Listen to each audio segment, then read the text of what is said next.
Marcus Garvey was born on August 17, 1887 in St. Anne's Bay, Jamaica.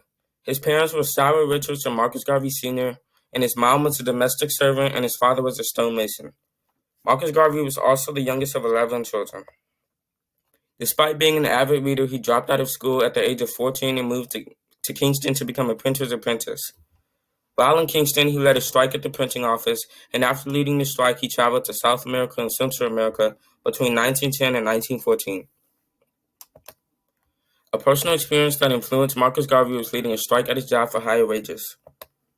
After Marcus Garvey read Booker T. Washington's book, Up from Slavery, he devoted himself to teaching the black economy the importance of being self-reliant through education, which led him to becoming an activist believing that education is power.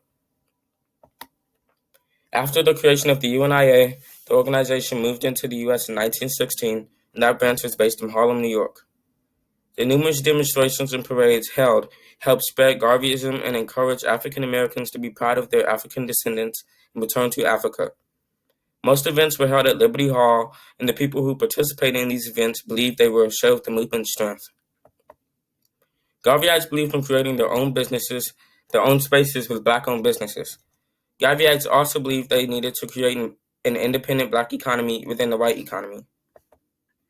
During the movement, Marcus Garvey and other leaders founded many organizations such as factory corporations, grocery stores, hotels, and printing presses, along with the Black Star Shipping Line, founded in 1919. Then, in 1920, Marcus Garvey presided over the International Convention of Negroes of the World, which was a convention held in Liberty Hall, New York, that met in regular sessions throughout the month of August and closed with ceremonies and parades on August 31st. Marcus Garvey began the Back to Africa movement based on the widespread belief of practicing self-reliance and being independent. Marcus Garvey believed that white society in America would never see black Americans as equal, which is why he believed we should practice self-reliance.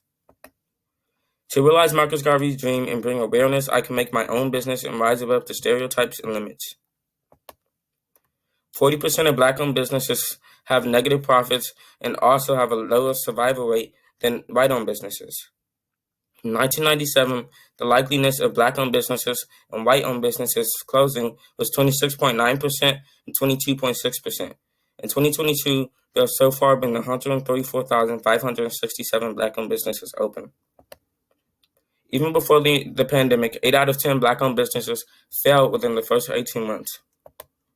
I think one of the biggest problems with black-owned businesses is that they don't get supported enough in the beginning stages of them first opening.